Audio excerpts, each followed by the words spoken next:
शेर और चूहे की दोस्ती, क्या आपको पता है शेर और चूहे की भी दोस्ती हो सकती है? अगर यकीन नहीं हो रहा तो सुनिए शेर और चूहे की रोमांचक कहानी। शाम का समय था। दादी माँ बरामदे में बैठी हुई थी और उनके पास राहुल और श्वेता खेलने के बाद आकर बैठ गए। राहुल ने कहा, दादी माँ, आप हमें कोई कहानी सुनाइए।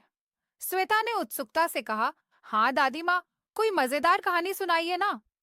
दादी माँ मुस्कुराई और बोली, ठीक है बच्चों, मैं तुम्हें एक ऐसी कहानी सुनाती हूँ जिससे तुम्हें कुछ सीखने को भी मिलेगा।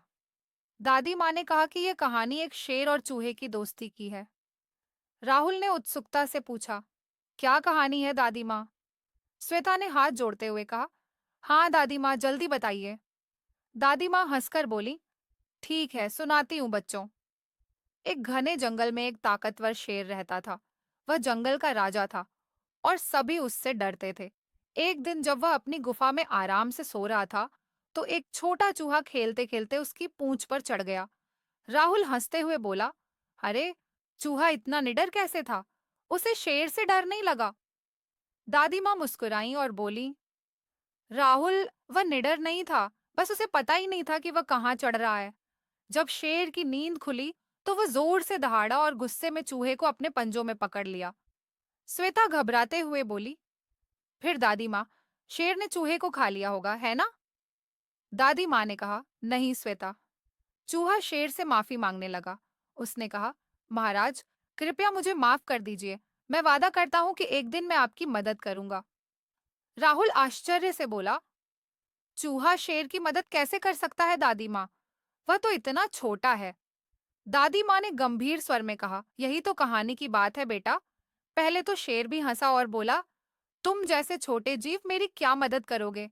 लेकिन फिर उसने चूहे को छोड़ दिया। साथ ही साथ चूहे और शेर की दोस्ती भी हो गई। श्वेता खुश होकर बोली, अच्छा हुआ शेर ने दया दिखाई। दादी माँ ने कहा, हाँ, कुछ दिनों बाद चूहे पर भी मुसीबत आई। जंगल में एक बिल्ली ने चूहे को देख लिया और उसे पकड़ने के लिए दौड़ी। चूहा अपनी जान बचाने के लिए भागा और शेर के पास पहुंच गया। राहुल उत्सुकता से बोला, फिर क्या हुआ दादी माँ? दादी माँ ने कहा, चूहे ने शेर से कहा, महाराज, मेरी मदद कीजिए, ये बिल्ली मुझे खा जाएगी। शेर ने चूहे को अपनी पूंछ के पीछे छिपा लिया और बिल्ली पर जोर से दहाड़ा। बिल्ली डरकर भाग गई। श्वेता ताली बजाते हुए बोली, वाह, शेर ने चूहे की जान बचा ली। दादी माँ मुस्कुराई और कहा, हाँ। फिर चूहे ने शेर को धन्यवाद दिया और कहा, मैं आपका हमेशा आभारी रहूंगा। लेकिन कहानी यहाँ खत्म नहीं होती। राहुल चौंकते हुए बोला, क्या और भी कुछ हुआ? दादी माँ ने कहा, हाँ, एक दिन शेर जंगल में शिकार की तलाश में घूम रहा था। अचानक वह शिकारी के जाल में फंस गया। उसने बहुत कोशिश की, लेकिन बाहर नहीं निकल सका। शेर पूरी तरह से जाल में फंस चुका था और वह खतरनाक हथियारों से घिरा हुआ था। श्वेता चिंतित होकर बोली, तो फिर क्या हुआ दादी माँ? दादी माँ ने कहा, शेर ने जोर से दहाड़ लगाई। उसकी आवाज सुनकर चूहा वहां आ पहुंचा। उसने देखा कि शेर जाल में फंसा हुआ है। चूहे ने कहा, महाराज, चिंता मत कीजिए, मैं आपको बचा लूंगा। राहुल शंका भरे स्वर में बोला, लेकिन दादी, चूहा इतना छोटा है, वह शेर को कैसे बचा सकता था? दादी माँ मुस्कुराई और बोली, राहुल, चूहे के दांत बहुत तेज होते हैं। उसने अपने नुकीले दांतों से जाल को काटना शुरू किया। थोड़ी ही देर में उसने पूरा जाल काट दिया और शेर को आजाद कर दिया। श्वेता खुश होकर बोली, वाह, चूहे ने शेर की मदद कर दी। दादी माँ सिर हिलाते हुए बोली, हाँ, शेर ने चूहे से कहा, मैंने कभी सोचा भी नहीं था कि तुम मेरी मदद करोगे। आज तुमने मुझे सिखाया कि कोई भी छोटा या बड़ा नहीं होता, हर किसी की अपनी ताकत होती है। राहुल सोचते हुए बोला, दादी माँ, इसका मतलब हमें किसी को छोटा नहीं समझना चाहिए, है ना?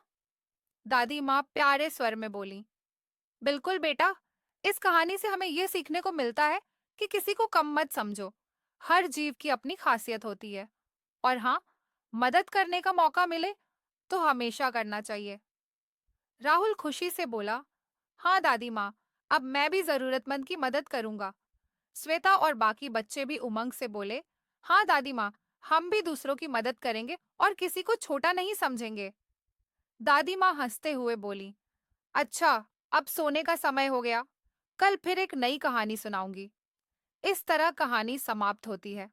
अंततः शेर और चूहे की दोस्ती हो जाती है। इस कहानी से यह सीख मिलती है कि दोस्ती कद या ताकत देखकर नहीं, बल्कि गुण और इंसानियत देखकर करनी चाहिए। किसी को छोटा मत समझो, क्योंकि हर किसी की अपनी खासियत होती है। धन्यवाद।